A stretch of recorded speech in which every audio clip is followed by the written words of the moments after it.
killing me. Your nagging is killing me. My boyfriend's killing me. My talking's killing me. Killing me. Killing me. Can't sleep, it's killing me. My dreams are killing me. The TV is killing me. My talking's killing me. Let go, you're killing me. Ease up, you're killing me. Calm down, you're killing me. My God, you're killing me. It's killing me.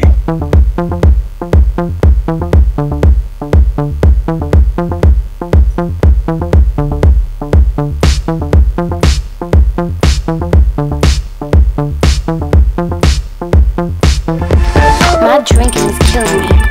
My smoking is killing me. My head is killing me. My mind is killing me. My back is killing me. My neck is killing me. Your nagging is killing me. My gut is killing me. My PMS is killing me. My email is killing me. These hours are killing me. My toy is killing me. This flight is killing me. My manager's killing me. My mother's killing me. My landlord's killing me. My smoking is killing me. The TV is killing me. Your nagging is killing me. Ease up, you're killing me. Let go, you're killing me. Calm down, you're killing me. My God, you're killing me. Don't fucking tell me what to do.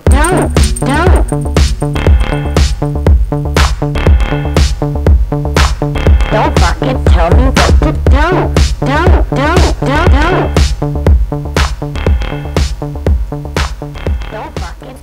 Hey. Alright, we've got a lot to get through, so shut up. Okay. Thank you. It's a weird way of saying thank you, shut up.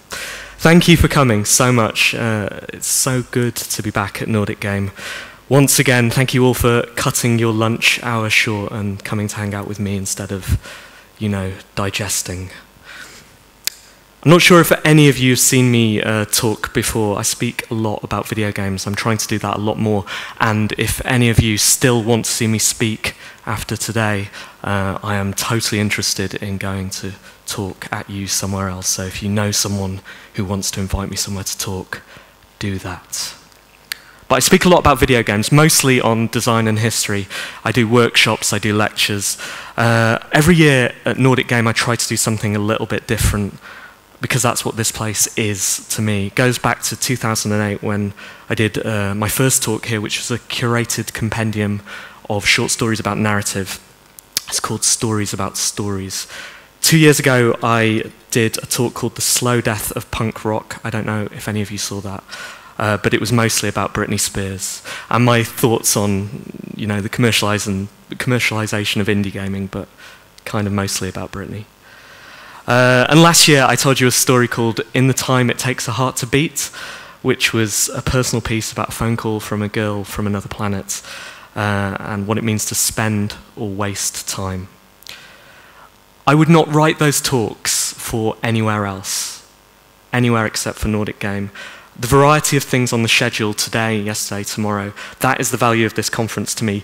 You, all of you, should cherish this conference. It is special. It is not like anything else anywhere in the world. We are in a theatre in a slaughterhouse, which is something unusual. I want to thank Jacob and everyone else who makes this conference super special, because they do an amazing job every year. So, 2 years ago, we talked about Britney. It was kind of funny. Last year, we talked about Aoife, my friend from another planet. That was kind of sad. This year, I want to do something else. Here in the slaughterhouse, I want to tell you about a murder. So I spent the last year setting up my own consultancy business agency with my friend, journalist, and colleague, Lee Alexander. It's been a slow, cautious journey. I loved the idea of external consultants when I was a creative director, that you could find someone to give you that kind of external perspective that's so valuable when you're inside a company. But I never, when I was doing that, found anyone worth employing a second time. During setting up that business, I've thought a lot about the things that go into games and solving that problem. And we've got that process now, this process which helps developers, it makes games better, and we're really proud of it. It's been a super interesting year. I've never thought about the shape of games and what goes into every game more than I have over the last year. And that's kind of weird because a year ago, I thought I might never think about games ever again. I've lived with the games industry all of my life. We were childhood sweethearts in this kind of adorable, illustrated storybook sense. We met back in the 80s and we were so comfortable with each other from the very first day. We held hands when we thought our parents weren't watching. They knew. They knew. Everyone knew we were made for each other. We were like this perfect match, and we grew up exploring the world together, her world. I mean, we've been through difficult times, of course. At university, we took a break. We decided that it was time to, see other people. I dabbled with music and cigarettes. And I'd be lying if I said that wasn't fun. I mean, it really was. I had the greatest time, great times, but I could feel this sadness, this emptiness, something missing, and this balled up fist of jealousy would punch me in the pit of my stomach when I saw her around town, laughing and joking with younger men. I knew I couldn't live without her. I hoped that somehow I would make her life better too, and soon we were a couple again. Last year, we almost broke up for good. I talked a lot about that in last year's talk. It was a really painful time for me personally, but it made us stronger. I learned that no one is perfect, nothing is perfect, and life is short, much too short to waste. It changed both of us for the better. I'm more patient now. We're both more acceptant of each other's faults. That's important in any kind of relationship. Agency was the thing that brought us back together. It was the engagement ring slipped onto her finger. Recognize there are problems. There will always be problems, but recognize you can beat them together. We moved in together after that, and that should have been that, the end. But this is not that fairy tale. I should have known something was up when she didn't answer the phone. It was sometime in the afternoon and I was wandering through a bright, beautiful London between meetings. I didn't really want to tell her anything. I just wanted to hear her voice. But she didn't pick up. I didn't think anything of it. I should have known something was up when she didn't reply to the text message I sent later either. I went out straight after work with some friends to celebrate Agency's first client. I felt a bit guilty about not being back in time for dinner, but I knew she'd be okay with that. It was a big day for me, for us, for our future together. I sat on the top deck of a bus back to our apartment in South London and idly thumbed through Twitter, inhaling hits of that transient culture social media does so well. Cute jokes, curious links, thoughtless rhetoric. Free to play is killing the games industry, wrote a friend of a friend, retweeted into my timeline. No, it's not, you idiot. I just saw her this morning. She's waiting for me back home. I should have known something was up when I found our front door unlocked, open just a crack. Sweetheart? I called a little angrily. It's not safe to do that kind of thing these days. You've got to be careful all the time. Then curious, then worried. Sweetheart? The feeling you get right then, the feeling when should have known, turns into knew. I knew something was up when I saw her on the floor of the living room, just in front of my TV, the body of the games industry, beautiful and precious and motionless, only just breathing. I scream, no thought process, just primal instinct, and the rest is a blur. They say you remember emotional peaks in your life, but all I can remember from this is panic, abject panic, vomit rising in my throat, choking me. This cannot be happening. This cannot be happening.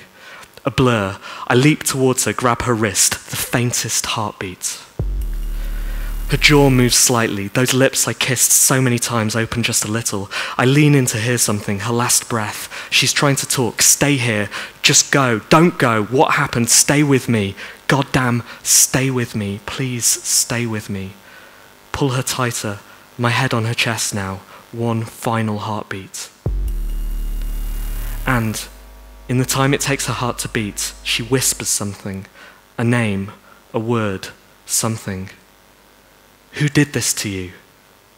She's trying to tell me. Who did this? Who did this? But I can't hear what she says. I call an ambulance and I sit there. Who did this? Who would do this to her? Free-to-play is killing the games industry. Of course it is. I've been so stupid. Who else could it have been? I could see it now. With her final movement, she contorted her body to point to the consoles beneath my television as if to say this: people used to pay for games, and now they don't, and now I am gone. We were cheap, and this was the cost. She was the price. And that idiot on Twitter, I dismissed him, but he'd been trying to help me. What if I'd seen his message earlier? What if? What if? What if? I scrolled back through my timeline to find his tweets, crucial evidence now. Where was it? Did I imagine it? I searched for killing the games industry.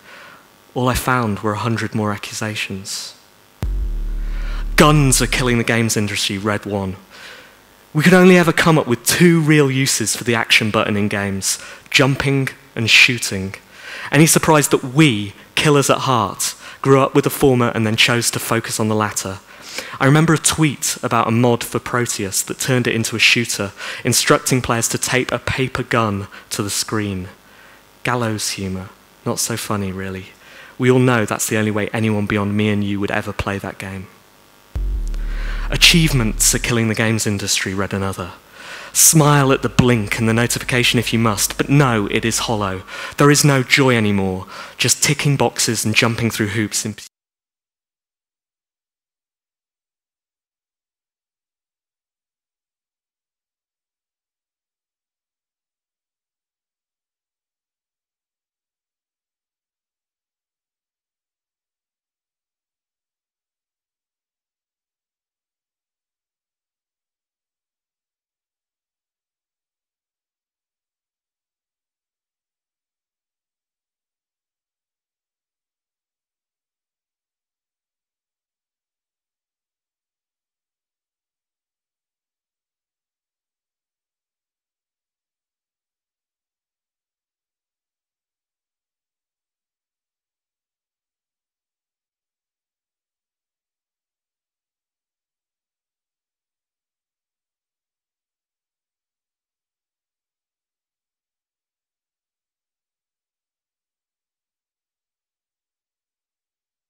when what you're watching is a snuff film. Virtual reality is killing the games industry, and if 3D wasn't bad enough, our attention deficit disorder adds another layer, like deciding to fix a terminal disease with a facelift. Oculus, Morpheus, whatever else, us. They let us dive inside a game and ignore the same problems we ignored in 2D, in 3D. The next big thing is always around the corner, and the disappointment of the last is soon forgotten. Motion capture is killing the games industry. Do not employ an animator to give your game joy or impact. Rent a machine instead. Rent something to clone reality and Control-C, Control-V. The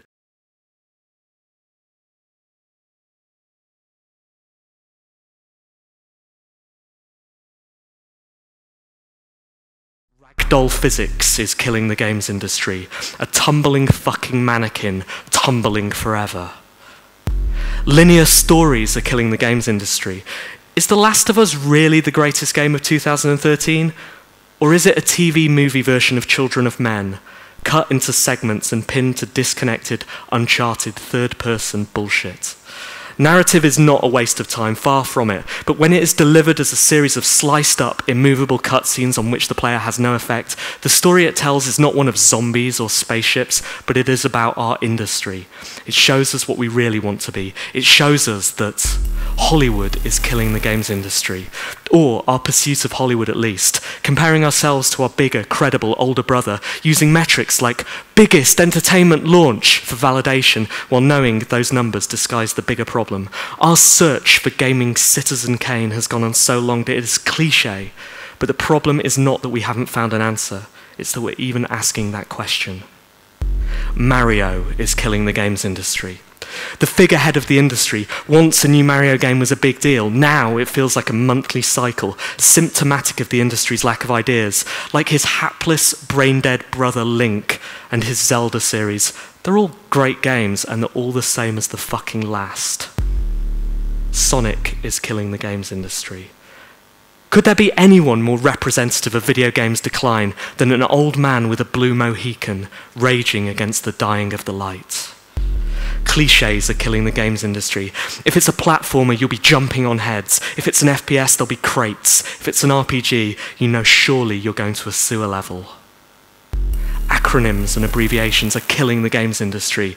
Effortless to us, poisonous code to outsiders, turning our hobby into an impenetrable boys' club. MOBA, RTS, FPS, MMO, FUCK, YOU.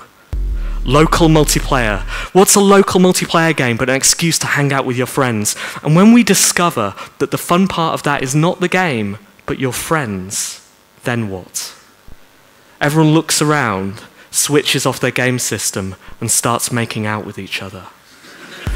Lack of local multiplayer is killing the games industry. Or, here's an idea, tell you what, let's take our hobby, already with a PR problem, a reputation for being a pastime for those who are sad and alone, and isolate it by fucking design. Online multiplayer is killing the games industry. The only thing worse than local multiplayer, of course. What would be the quickest way to kill the games industry? Not with a shotgun or a trip mine, not with poison in her drink, but something much, much more simple. Take a 5-minute audio recording of a single multiplayer gameplay session of Call of Duty and make it required listening for any parent before they give their kids a console. Esports are killing the games industry. This is your future, the cream of that obnoxious adolescent crop. 1 million people who self-identify as gamers, all screaming over an impenetrable future you neither know nor care about. Their sponsored, branded mechanical keyboards spitting out a background metronomic click-clack to their grotesque, euphoric grunts. Keyboards are killing the games industry. Keyboards are killing the games industry. At first it was a fudge, the only input method to which coders had easy access. Now QWERTY is all but universal, and WASD, WASDA, is an unwritten standard, deforming hands across the planet into ugly claws, gargoyles hunched over keyboards with tense, angry talons. How can arbitrary arrays of digital buttons be the best way of interacting with our worlds? They are for writing a suicide note, not for dancing. Joypads are killing the games industry. More comfortable than keyboards, perhaps, but the technology is still the same. Think of what is lost when we distill the nuance in, say, a jump down to a single press of a digital button. Do analog sticks help, or do they fool us into thinking we have more subtle personal control? Except even then, the deepest way we can differentiate between players is over whether they invert the y-axis. And these angry alien shapes, the joypad kills as much outsider interest as anything else. I have never, ever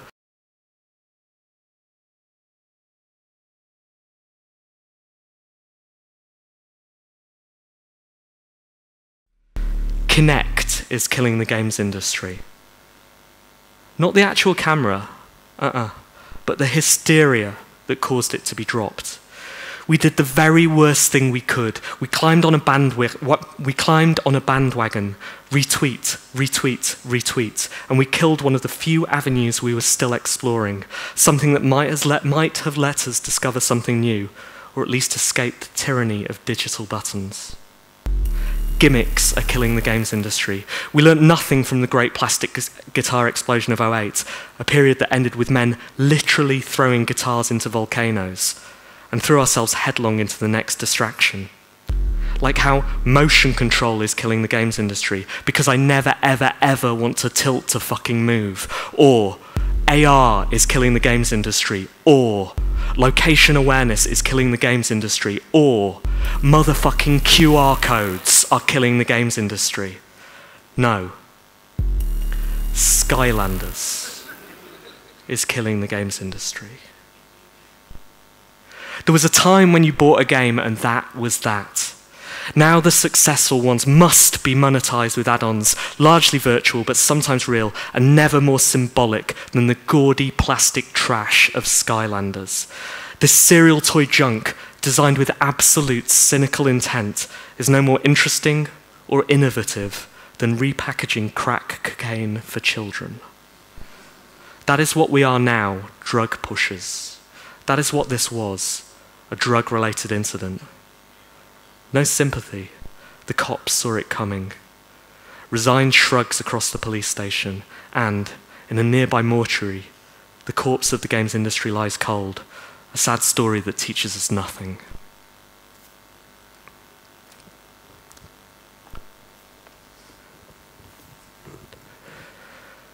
The whole police station smells of bleach and paperwork and frustration and weariness. The walls of this interview room, they're chipped grey-green paint, and this chair, it's the kind of cheap, hard plastic that is both unforgiving and unsteady. Or maybe that's just my body, which feels heavy and out of my control, as if this is a dream under sleeping pills. But I haven't slept, not since I found her. A police officer enters the room. She introduces herself with a thin, sympathetic smile and places a lukewarm cup of cheap filter coffee on the desk in front of me. She sits down opposite, and I tell her all about how I found the games industry's body. I tell her everything I remember, just like I just told you. It's a short story. There's not much to it. She's quiet throughout, and she takes notes with serious intent, pausing only to look up and add, "You're sure?" a couple of times. That's all I can remember. "Okay," says the police officer, and places her pen on the desk and looks at me with a gaze that shadows words she said 100 times before. "I'm so sorry for your loss. I can't imagine what you're going through." I nod. "Now, can I ask you about your relationship with the deceased?" "What do you mean?" "Was everything okay between you?" "Well, we'd had a tough year, I guess. But we turned things around. It was fine." "You never felt like leaving? You never had any second thoughts?" I loved her. "Well, it says here you came close to leaving. I have this transcript of a talk you gave." She hands me a printed copy of last year's talk, a paragraph highlighted in yellow. "You said you were close to leaving for good." Okay, it wasn't... Look, I loved her. It was a really difficult time. "Okay," says the police officer, pointed silence. "So, you were with your friends yesterday evening?" "Until about 9, yeah." She flicks through the papers and brings another sheet to the top, a list of numbers and times. "See, your phone records say you were on a bus at 8:31 p.m. "All right, I went home a little earlier. I don't know." "And one of your friends confirmed this, right?" Suddenly the tone of the conversation has shifted. I'm aware this is not a room, it is a closed box, as close to a prison as is possible to be. There might be a dozen eyes watching me through the two-way mirror on the wall to my left, and if not, then through the CCTV camera, a black glossy orb pinned above the door. Opposite me, a police officer waits my answer, impassively. "Wait, do you think I did... What are you..." "No one's accusing you of anything. Maybe it was an accident. We don't know. We're waiting for the post-mortem results. But for now, we've no reason to suspect you've done anything wrong." "Why would I do this? I loved her. I fucking loved her. I've been with her for 30 fucking years." "Listen, we have to be thorough. You want us to find out what happened, right? To catch the person who did it, if there is one. So we have to work it through, and that means exploring every avenue of inquiry." I didn't know what to say. "Listen, take your time. I'll leave you alone for a little while, but here's a notepad. Write down things you can think of. Doesn't matter how trivial, whether you think it's stupid. Noticed any unusual behavior recently? Did she mention anyone new? Do you know anyone who'd want to see the games industry come to any kind of harm?" The door slams behind her, and I start to write. Microsoft are killing the games industry. They invented achievements, and we've already talked about that as a murder weapon. Their machine birthed the concept of the horse armor, and they replaced Sega's blue sky aesthetic with brown crates, blood, and violence. But the killer blow happened elsewhere, Xbox One does not want to be a games console, no. It wants to be a home entertainment device, just a way for a corporation to place ads in your living room and fill your life with lies, lies, lies. Nintendo are killing the games industry. Is there a single company less interested in progressing the form? They want to make toys for children. And that's fine, because secretly we all want to be children too. And so gaming will forever be for children and people too frightened to grow up. Sony are killing the games industry. Oh, it's the home of the indies, they say. Their PR has done a brilliant job of painting them as the good guys, the underdogs, the Skywalker to Microsoft's evil empire. But PS4 owners are far closer than they know to a dark future where games are rented and nothing is owned. Far closer than Xbox One owners, despite the outcry that killed any chance of Microsoft's box being different, being a new future. Valve are killing the games industry. The PC is the people's champion, a glorious utopia of democratic content, except it's not, because Steam decides who lives and who dies. And if you want to live, you have to play by their rules. But hey guys, chill out, because no one evil could ever have made Half-Life 2, right? EA are killing the games industry. Voted the worst company in America several years running, by idiots, of course, but who would have a better reason to want gaming dead? Apple are killing the games industry. Do they care about games? Of course they do, in so much as they care about their 30%. They are a parasite, and like all parasites, they only care about the host for as long as it is alive. PCs are killing the games industry. The debilitating endless chase for more cores, your CPU, faster processors, better graphics cards, more power, less thought. Macs are killing the games industry, like PCs, but with better marketing and worse games. Google are killing the games industry because it's the one tech industry they've failed to gain any traction in, despite the doodle games, despite the potential in glass, despite egress. So what do? They buy Twitch, the best way to strip all the interactivity out of interactive entertainment. Women are killing the games industry. Strangely, we only ever hear that from men, which is weird because men are killing the games industry.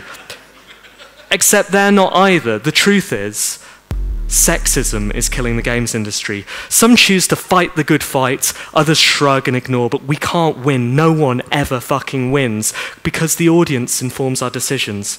We can try and educate them, but they are children, they are gamers, actually or at heart, a grotesque, infectious oil slick of testosterone-fueled bullshit with a chokehold on our world. Gamers are killing the games industry. Ungrateful, quick to anger. Groucho Marx said he wouldn't join any club that would have him as a member.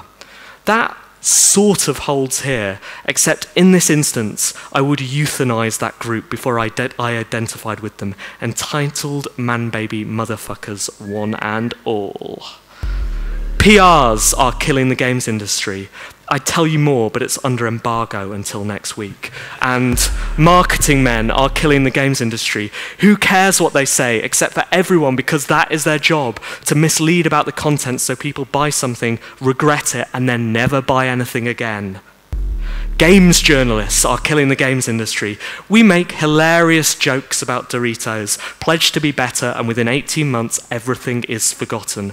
Because this is not about bribery or corruption, really. It's about a lack of incentive. Give them a reason to say something interesting. Give them a reason to appeal to someone beyond the lowest common denominator. Because hits means salary. Salary means food. It's just a job. The mainstream media are killing the games industry. And they don't care. They don't care if she lives or she dies, except in the instances where we can be blamed for a spree killing or our numbers surpass some other numbers. Even then, we are a hilarious curio. Twitter is killing the games industry. Facebook is killing the games industry. Social media drama is killing the games industry. These systems, they're meant to bring us together, but they really drive us apart. They remind us what we dislike about our friends, and they serve as echo chambers for idiots. And while the first thing kills us, the second thing kills the games industry. buttons devoted to mindlessly passing on information, unchecked. I agree, shout the masses. I agree, I agree, I agree, and how dare you? Take your Pyrrhic victory in the issue of the day and celebrate as the world falls around you. LinkedIn is killing the games industry, which is ironic because all I want is for someone to kill LinkedIn. Penny Arcade is killing the games industry. If there is a rotten heart of gamer culture, it is right there. Playthroughs are killing the games industry. No better way to render an interactive medium impotent than to remove all of its interactivity. Was it not a clue that something was wrong when tens of millions of people chose to watch videos of a game over playing the actual game? Children are killing the games industry. Pretend this is an emerging medium all you want, but the games industry's primary target is children. If not overtly, then in that under-the-table, hush-hush attitude that blockbuster publishers use when they want to sell their latest blood-soaked gun orgasm to teenagers. They grow up, leave us behind, and what are we left with? Nothing. Miyamoto is killing the games industry. We're so desperate for MTV superstars to add a little glamour, and this is the best we can do. A beaming, middle-aged man whose winning lottery ticket came courtesy of a super-secret formula discovering that the world loves fat Italian men and when they jump over barrels. Kojima is killing the games industry. 90-minute cutscenes, just fuck off to Hollywood already and take David Cage, who is killing the games industry, with you. Except, when you're taking him there, pause the journey every 50 miles and force him to complete a quick time event to see if he wants to go left or right, except it doesn't fucking matter, because you end up at basically the same place anyway. And you know, I don't want to say this, I really don't want to say this, but Tim Schafer is killing the games industry. Kind, cuddly, Nordic game keynoter Tim, how could he kill anything? Easy, because Kickstarter is killing the games industry. Whisper it quietly, but we lost faith after Schafer, didn't we? Broken Age slipped, couldn't meet its promises, despite massive overfunding, and dozens of other flagship successes are still to arrive. Now we are loaded with cynicism, and those games that do make their targets, they only attract backers by woefully overscoping, further fueling the cynicism when they fail to live up to expectations. Back amplitude right now, by the way. Post-mortems are killing the games industry. Our voracious appetite for the car crash reports on Gama Sutra, which we claim we're reading out of intellectual curiosity to educate ourselves, but secretly we wolf down with Schadenfreude. We pledge not to make the same mistakes, but what can we learn when every game is so different, so complex? A Swiss watch of code and design, luminous cogs and levers that might, with luck and circumstance, fall into place. There is no right way to make a game, just a million wrong ones, and we purr with delight and ready our scalpels every time someone else discovers a new way to fail.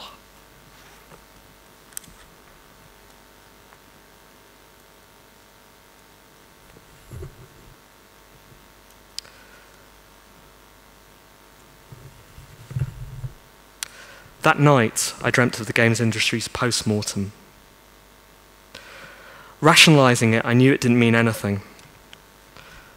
Just an echo of the type of anxiety dreams I'd had all my life. Nothing dramatic. You know, the typical kind of thing where the nightmare begins midway through an exam you haven't studied for and you're not wearing any pants. Except this time I stood above the body of the games industry, now ice cold and wax-skinned on a thick metal table just a few feet away. Inside an infinite operating theatre, sky dome of a billion eyes of curious players watching me. Dreams are like video games. They give you an illusion of choice, but really you're a passenger, the front seat of a roller coaster. You go exactly where they want you to go, and all you can do is wait. Soon you'll find out where that is. I was terrified, and then there it was, glinting in my right hand, a scalpel. I've seen this on TV. I know how this plays out. Eyes to her body, blade angled downwards. My hands shook, the cold metal of the knife, both weight and momentum, gravity, slow motion or slow movements. It's a dream, it doesn't make sense, nothing counts. I go exactly where they want me to go. Steadying one hand with the other, I began just below her neck and traced a single cut downwards across the pale, almost translucent skin, across her chest bone, further still. It was easy, too easy, like cutting through cloth or leaves or snow. And as I lifted the knife from her abdomen, in one movement, all her skin fell away like a cloak. Beneath it, there was no flesh and bone, no kind of viscera. Instead, words wrapped around other words, strung out syllables on ticker tape of light, bound together to form the contours of my dead partner's body.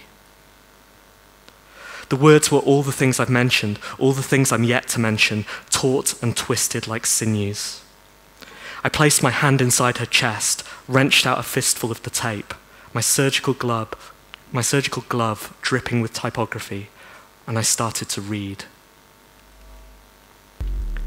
Violence is killing the games industry, cutting people from throat to belly, subconscious grinning, drooling, desperate for the viscera, pulling out guts with your bare hands.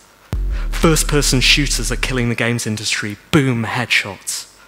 MMOs are killing the games industry. There's no such thing as playing an MMO. You might as well play crystal meth or play Microsoft Excel. Indie games are killing the games industry. The good guys, the great new hope, saving the world, or at least giving it credibility and emotional resonance. You know, the funny thing, in the early 90s, people claimed that platformers were killing the games industry. We were furious about every half-assed license. The only difference now is that those games are about cancer, not RoboCop. So actually, maybe, platformers are killing the games industry. I mean, is there anything more ridiculous than a platformer? A game based around jumping. When does anyone jump that much? Anyone. It's a default, a reflex, a bullshit fallback in place of something substantial. We discovered jumping in 1980, and we have not had a better idea since. Innovation is killing the games industry, or the lack of, and perhaps that's the point. We haven't had an idea because there aren't any. So let's accept there is nothing new left to be discovered. Chisel our finite list of games into a mountainside somewhere and get content with making them over and over again. Except sequels are killing the games industry. Hey, have you had a good idea? Here's another one. Stick a number on it, increment until people die of exhaustion. Clones are killing the games industry. You could spend 6 months of blood, sweat, and tears developing your precious concept, and another 6 months reeling from the 3-figure download numbers. Or you could spend $100 on some generic match 3 code, stick in Miley Cyrus's head and some clickbait adverts, and take the rest of the year off. Have you seen the numbers for the Flappy Bird clones? Are you still making games? Why? Licenses are killing the games industry. You spend a quarter of your dev budget on acquiring some IP you were too frightened to invent. How many of the world's greatest novels are based in someone else's universe? Did you know that Star Wars Angry Birds Jenga exists? The games industry didn't kill herself. It didn't kill it. No one killed the games industry. It was suicide. Character crossovers are killing video games. What's the best way to increase your audience for a game? Not to think about the game dynamics, but instead to blend the world with another and hope both audiences are stupid enough to think this will be the thing they love. Final Fantasy is killing the games industry, and even when the games industry is dead, there will still somehow be another fucking Final Fantasy game. Portal 2 is killing the games industry, a game that as an interactive work is objectively worse than its predecessor, but has better reviews because lol Stephen Merchant. Halo is killing the games industry, just like Halo 2, Halo 3, Halo 4, Halo 5. Platform exclusives are killing the games industry. Try explaining to someone who doesn't know about video games why you can't play Mario on a PS4 or Uncharted on an Xbox. Try explaining to developers why they have to refactor their multi-platform experience to fit several different specs, controllers, and heavy volumes of TRCs. Explain to me why 30 years of console wars have left us just as fragmented as we've always been. Minecraft is killing the games industry. An actual game I found on the App Store. Shaving Craft is an amazing shaving and beard salon for those who love craft, run, Minecraft, and shaving games. Soon every game will be set inside the Minecraft universe, including fucking Minecraft. Pixel art is killing the games industry. Oh yes, it fucking is. Dot by predictable dots. Casual gaming is killing the games industry because you cannot say, I love you, casually. Arcades are killing the games industry. Hardcore will never die. It fucking did. Award ceremonies are killing the games industry. So desperate for someone else to say they love us, we put on our best suits and slap each other's backs and pretend everything is okay. Outsourcing is killing the games industry. Why not prove you really don't care about the thing you're making by finding someone much cheaper to make it for you? Unity is killing the games industry. Not their fault, of course, but now every fucking project uses it, and we live in a homogeneous IKEAN utopia. Remote working is killing the games industry, but hey, at least water cooler chat is dead too. Crunch culture is killing the games industry. Anyone who has ever worked at a development studio knows this. By the end, games are not crafted out of love, but out of hate. Finish this. Won't someone finish this? Air conditioning is killing the games industry. We used to go outside. We used to enjoy the fresh air, the sun. The heat inside used to remind us to do that. Now we don't even have that. Digital pricing is killing the games industry. We had an opportunity to do something different. The big number issue could have gone away. We didn't do it. Netflix is killing the games industry. Not just because modern day consoles are expensive Netflix machines, because their distribution method, now proven, will be the one you see in gaming in 40 years. You will never own a game again. Censorship is killing the games industry. Every game built for everyone, all the rough edges smoothed away until there's nothing left. Outrage is killing the games industry. We are perpetually trolled and eternally navel-gazing. Old white men are killing the games industry. Conferences are killing the games industry. Everyone's sitting around talking about how they're going to change the world. No one actually bothering, emerging from the conference center into a post-apocalyptic wasteland, a funeral just in front of them. It was a simple service. She'd asked to be cremated, and in her will instructed all the video game IP to be cremated with her. Outside the funeral parlor, wispy, dark trails of smoke twisted briefly into shapes of Pac-Man, Mario, and Master Chief, before the wind rushed through the trees and dispersed the clouds forever. Later on, I sat with Apple on a bench near the fringe of the wake and watched 500 million people eat canapes and make small talk. Heads were shaken in sorrow, shoulders shrugged, bodies and hearts absolved of personal guilt. We couldn't have done anything, whispered the crowd. We couldn't. No, but it's sad, so sad. Just one of those things. So, what are you going to do now? Apple said. I don't know, man. I haven't thought about it, I guess. I mean, I'm not saying you should move on. Oh, God, no, Apple continued. I mean, you loved her. We all loved her. Yeah. But, you know, in the future, you've got a future. It's important to remember that. I didn't know what to say, so I didn't say anything, just looked over at the crowd, wondered how they'd remember her. Maybe they wouldn't. Hey, maybe I'll introduce you to music, said Apple. Dude. Yeah, I know. I mean, when you're ready. Perhaps reading my expression, Apple patted me on the shoulder and made his way towards the bar to mingle with everyone in the middle. I didn't want music. I didn't want anyone, anything. Anything except to close my eyes and wake up somewhere else. 10. Middle management is killing the games industry. A young, vibrant industry grows older by the day, pushing skilled, fired-up workers into creatively dead management roles. What do they do there? Most of them don't even know themselves. Nothing but make bad decisions and provide a perfect metaphor for the industry itself. Too old to recognize what's good, getting older every day. 9, publishers are killing the games industry.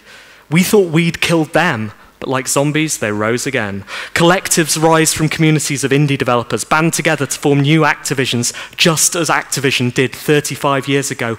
Read your history. There is nothing new under the sun. 8, developers are killing the games industry.